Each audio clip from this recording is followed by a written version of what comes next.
উপদেষ্টা বাংলাদেশ জামাত ইসলামীর সম্মানিত আমির ডাক্তার শফিকুর রহমান সহ কেন্দ্রীয় নেতৃবৃন্দকে আমন্ত্রণ জানিয়েছিলেন।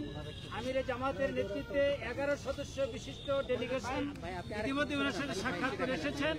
এখন আমিরে জামাত ডাক্তার শফিকুর রহমান আপনাদের সামনে সংক্ষিপ্ত বর্ণনা পেশ করছেন। কি বললেন আসলে কি বললেন আমি একটু বলে নেই, এরপরে আপনাদের প্রশ্ন শুনবো। আসসালামু আলাইকুম, কেমন আছেন আপনারা সবাই? আলহামদুলিল্লাহ। আপনারা জানেন জাতীয় জীবনে একটা টার্নিং পয়েন্ট এখন চলছে। আমরা প্রধান উপদেষ্টার দাওয়াতে এখানে এসেছিলাম। আমার সঙ্গে আছেন জামাত ইসলামীর 2 জন নায়েবে আমির, ডাক্তার সৈয়দ আব্দুল্লাহ মোহাম্মদ তাহের এবং মৌলানা শামসুল ইসলাম। আমাদের প্রচার বিভাগের সেক্রেটারি আছেন, অ্যাসিস্ট্যান্ট সেক্রেটারিবৃন্দ আছেন এবং আরো সেক্রেটারি জেনারেল অধ্যাপক মিয়া গুলাম পরোয়ার আছেন। এইভাবে আমরা 11 জন আছি। তো আমরা এসেছিলাম এখানে, ওনারা ইনভাইট করেছিলেন বর্তমান পরিস্থিতিতে দেশকে সামনের দিকে এগিয়ে নেওয়ার জন্য আমাদের করণীয় কি, সেই বিষয়ে আলহামদুলিল্লাহ আমাদের মধ্যে আলাপ আলোচনা হয়েছে। দেশ আমাদের সবার, দেশ বেঁচে থাকলে ভালো থাকলে আমরা সবাই বেঁচে থাকবো এবং ভালো থাকবো। এই ক্ষেত্রে সমাজের সকল সেকশনের মানুষ আমরা যদি সমবেতভাবে কাজ করি, ইতিবাচক মনোভাব নিয়ে পরস্পরকে সহযোগিতা করি, এখন যারা দায়িত্বে এসেছেন তাদেরকে সহযোগিতা করি, তাহলে দেশ একটা শৃঙ্খলা এবং সৌন্দর্যের ভিতরে আসবে আমরা আশা করি। তা আমরা এখানে বিগত আন্দোলনে যারা নিহত হয়েছে তাদের শাহাদত কামনা করেছি, তাদের জন্য দোয়া করেছি। যারা আহত হয়েছে তাদের প্রতি সহানুভূতি এবং তাদের সুস্থতা কামনা করেছি। আর দেশের বিভিন্ন বিষয় নিয়ে ভালো মন্দ এগুলো আমরা আলোচনা করেছি যে আমরা কিভাবে সবাই মিলে আগাতে পারি। এটাই ছিল মূল কথা। নির্বাচন নিয়ে কোনো কথা হয়েছিল? নির্বাচন নিয়ে কোনো কথা হয়নি।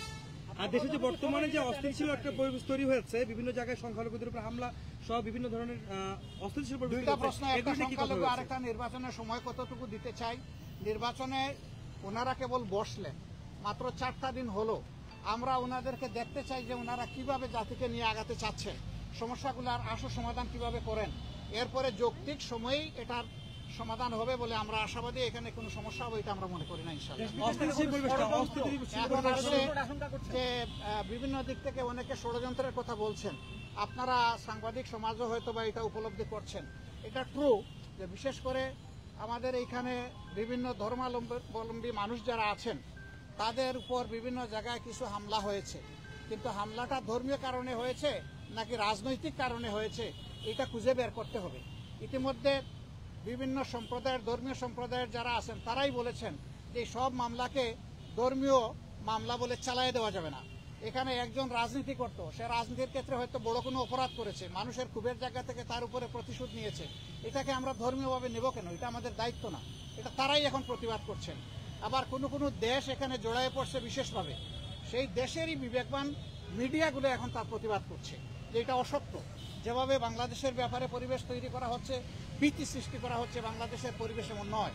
পার্টিকুলারলি আমাদের দলের নাম নিয়েও সেখানে এখন ভারতের গুরুত্বপূর্ণ ব্যক্তিরা তারা পোস্ট এডিটোরিয়াল লিখছেন যে কোথায় তাদেরকে অভিযোগ দিচ্ছেন আপনারা, তারা তো লাঠি হাতে মন্দির পাহারা দিচ্ছে, যারা মন্দির পাহারা দিচ্ছে তাদেরকে কেন আপনারা অহেতুক ব্লেম দেন? এভাবে তারাই এর প্রতিবাদ করছে, আমাদের প্রতিবাদ করার দরকার পড়ছে না। বিবিসির বিশ্লেষণ আপনারা দেখেছেন যে বিভিন্ন ফেক বিষয়গুলো তারা তুলে এনেছে তাদের মিডিয়ায়। বিবিসি তো আর বাংলাদেশের মিডিয়ার মতো আমরা বলতে পারবো না যে কারো দ্বারা চাপের মুখে পড়ে তারা এটা করেছে, আমরা তো তা বলতে পারবো না। এরকম কোনো চাপও নাই তাদের উপরে, তারা কারো চাপের পরোয়াও করে না। তা আমাদের অনেক সময় চাপে বিভিন্ন অবস্থা সৃষ্টি হয়ে যায়, তারা তো ওরকম না। সেই হিসাবে আমরা আশা করি যে বাংলাদেশে কেউ ওরকম পরিস্থিতি সৃষ্টি করতে চাইলেও, কোনো ষড়যন্ত্র করতে চাইলেও জনগণের ঐক্যবদ্ধ প্রতিরোধের মুখে কেউ টিকবে না ইনশাআল্লাহ। মাননীয় আমির, একটা প্রশ্ন ছিল, সেটা হচ্ছে যে আমরা দেখেছি যে আপনাদের দলকে নিবন্ধন বাতিল করে এবং আপনাদের দলকে যে নির্বাহী আদেশে নিষিদ্ধ করা হয়েছিল, এই বিষয়ে আলোচনা হয়েছে কিনা এবং সেটা কবে নাগাদ উঠতে পারে, বা আপনাদের প্রকাশ রাজনীতি করছেন এবং আপনাদের তো বড় রাজনৈতিক দল, আপনারা আসলে কি প্রত্যাশা করছেন, বা ডক্টর মোহাম্মদ ইউনূস উনি আপনাদেরকে কি প্রত্যাশা দিয়েছে বা আশ্বাস দিয়েছে? আসলে দেখেন, আমরা এখানে দলীয় দাবি দাওয়া নিয়ে আসি, আমরা এসেছি জাতীয় স্বার্থের বিষয়টা আলোচনা করি। সেই জন্য দলীয় বিষয়গুলো তো আছে, এগুলো থাকবে। আর বড় কথা হচ্ছে যে কেউ আমাদেরকে নিষিদ্ধ করে দিলই বলে আমরা নিষিদ্ধ হয়ে গেলাম, এটা আমরা মনে করি না। কারণ শেষের দিকে সরকার এমন অনেক ভুল কাজ করেছে যেটার মাসুল হয়তো এই দেশবাসীকে দিতে হবে, সরকারকে তো দিতেই হবে, এটার বুঝাই দেশবাসীকেও টানতে হবে। সেই রকমই একটা বিষয়। আন্দোলন যখন তুঙ্গে তখন আন্দোলনকে ডাইভার্ট করার জন্য জামাতে ইসলামীকে হঠাৎ করে নিষিদ্ধ ঘোষণা করে দেওয়া হলো। এটা সারা জাতি এই মতলব বুঝে, জাতি এটা গ্রহণ করে নাই বলেই আলহামদুলিল্লাহ রাষ্ট্রের সকল গুরুত্বপূর্ণ স্তরে এখন জামাতে ইসলামী সহযোগিতা করে যাচ্ছে এবং রাষ্ট্র আমাদেরকে অনুরূপ করছে।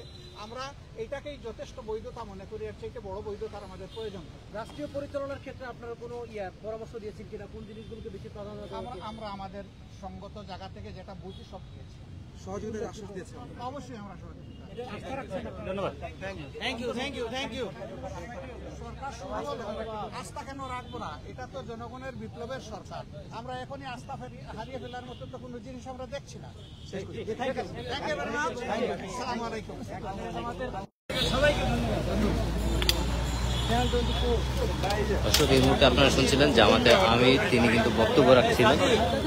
তো তিনি বলেছেন যে তারা কিন্তু বর্তমান সরকারকে আরো সময় দিতে চাচ্ছেন, যেহেতু তারা নতুন মাত্র সদ্যমাত্র ক্ষমতায় ভার অর্পণ করেছে। এই মুহূর্তে তাদেরকে বাড়তি সময় দিতে চাচ্ছেন। সেখানে কিন্তু তারা তাদের যে নিষিদ্ধকরণ, সেই নিষিদ্ধকরণ নিয়ে কিন্তু কোনো আলাপ হয়নি। তিনি বলেছেন যে এটি জাতির ক্রান্তি লগ্ন, এই জাতির বিষয় নিয়ে আলাপ হয়েছে, এই জন্য তারা নিষিদ্ধকরণ নিয়ে আলাপ হয়নি। একটু নিয়ে আসেন, আমি আগে যাচ্ছি।